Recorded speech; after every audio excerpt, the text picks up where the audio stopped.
প্রায় 23 বছরের অপেক্ষার অবসান ঘটিয়ে অস্ট্রেলিয়ায় সিরিজ খেলতে যাচ্ছে বাংলাদেশ দল। এই লম্বা সময়ে কেন অজিদের মাটিতে তাদের বিপক্ষে টেস্ট খেলতে পারেনি টাইগাররা, সেটা অবশ্য অজানা নয় কারোরই। England, Bharat, New Zealand, south Africa, Pakistan, West ইন্ডিজের সাথে নিয়মিত বিরতিতে টেস্ট সিরিজ খেললেও ব্যবসায়িক ক্ষতির আশঙ্কা থেকেই বাংলাদেশের বিপক্ষে দ্বিপাক্ষিক টেস্ট সিরিজ আয়োজন কিংবা খেলতে এতদিন আগ্রহ দেখায়নি দেশটি। কিন্তু বাংলাদেশ লাল বলের ক্রিকেটে গেল কয়েক বছরে দুর্দান্ত পারফরমেন্স করেই অস্ট্রেলিয়াকে এক প্রকার বাধ্যই করলো তাদের মাটিতে টেস্ট সিরিজ আয়োজনের জন্য। আর বাংলাদেশ অস্ট্রেলিয়ার টেস্ট দুটি চলমান ওয়ার্ল্ড টেস্ট চ্যাম্পিয়নশিপের অংশ। বাংলাদেশকে যে একেবারেই হালকা ভাবে নেয়নি অজিরা, তার প্রমাণ তো তাদেরই ঘোষণা করা স্কোয়াড, যেখানে তারা নিজেদের সাজিয়েছে সেরা সব ক্রিকেটার দিয়েই। পূর্ণ শক্তি নিয়েই তারা মোকাবেলা করবে টাইগারদের।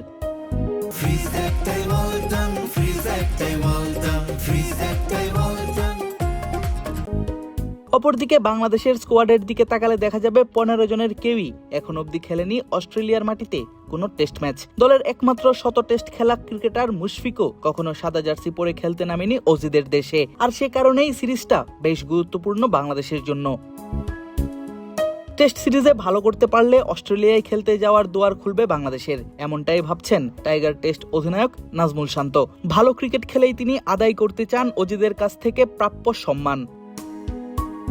আমার মনে হয় যে খুবই লাকি অস্ট্রেলিয়াতে গিয়ে অস্ট্রেলিয়ার সাথে টেস্ট খেলতে পারছি। আমার মনে হয় যে গত 23 বছরে আমাদের আরও বেশি ম্যাচ খেলা উচিত ছিল, যদিও আমরা টেস্ট ফর্মেটটা ভালো ক্রিকেট খেলিনি। সো আমরা যদি আরও ভালো ক্রিকেট খেলতে পারতাম তাহলে হয়তো অস্ট্রেলিয়াতে আরও বেশ কিছু টেস্ট খেলার সুযোগ হতো আমাদের। সো দুইটা কোশ্চেনের একসাথে উত্তর দিয়ে আমাদের মেন লক্ষ্যটা থাকবে, যেটা আমাদের সিলেক্টরও বলেছেন, যে কিভাবে আমরা ওইখানে ভালো ক্রিকেট খেলতে পারি, ওই রেসপেক্টটা আর্ন করতে পারি। আমার মনে হয় ওইখানে যদি আমরা কম্পিটিটিভ ক্রিকেট খেলতে পারি, অবশ্যই ডেফিনেটলি তারা আবার ভবিষ্যতে ইনভাইট করবে। সো ইম্পর্ট্যান্ট অবশ্যই প্রত্যেকটা ম্যাচই জেতার জন্য আমরা খেলি, প্রত্যেকটা মানুষই সেটাই করে, ওইটাই অবশ্য মূল লক্ষ্য। বাট আমরা কত ভালো ক্রিকেট খেলতে পারি, কতটুকু ওদেরকে টাফ টাইম দিতে পারি, এই জিনিসটা ইম্পর্টেন্ট। যদি আমরা এই ধরনের দুইটা ম্যাচ খেলতে পারি, অবশ্যই ভবিষ্যতে দেখা যাবে যে আরও বেশি বেশি টেস্ট ম্যাচ খেলার অপরচুনিটি পাচ্ছি।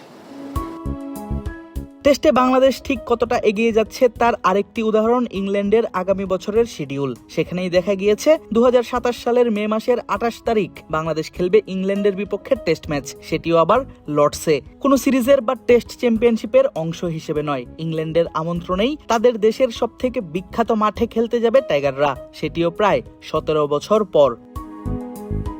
মূলত অস্ট্রেলিয়ার বিপক্ষে অ্যাশেজ সিরিজের প্রস্তুতি হিসেবে বাংলাদেশকে আমন্ত্রণ জানিয়েছে ইংলিশরা। তাদের ভাষ্য, বাংলাদেশের মতো কঠিন প্রতিপক্ষের বিপক্ষে খেলে অস্ট্রেলিয়ার মতো শক্তিশালী দলের বিপক্ষে প্রস্তুতি নিতে চায় ইংল্যান্ড। এমনকি সংবাদ বিজ্ঞপ্তিতে ইংল্যান্ড ক্রিকেট বোর্ডের কর্মকর্তারাও জানিয়েছেন, বাংলাদেশকে আমন্ত্রণ জানাতে পেরে লর্ডসে তাদের বিপক্ষে টেস্ট ম্যাচের আয়োজন করতে পেরে বেশ আনন্দিত তারাও। একটা সময় ওয়ানডেতে বেশ দারুণ করছিল বাংলাদেশ দল, সময়ের পরিক্রমায় এখন সেই ফরম্যাটের ওয়ার্ল্ড কাপে সরাসরি খেলতে পারবে কিনা টাইগাররা, তা জানতে বসতে হয় ক্যালকুলেটর নিয়ে। তবে ক্রিকেটের সবথেকে মর্যাদাপূর্ণ ফরম্যাট টেস্টে যেভাবে পারফর্ম করছে দল, যেভাবে অস্ট্রেলিয়া, ইংল্যান্ডের মতো টেস্ট খেলুড়ে দেশগুলোকে বাধ্য করছে বাংলাদেশকে প্রাপ্য সম্মান দিতে, সেটা দেয় পজিটিভ বার্তাই।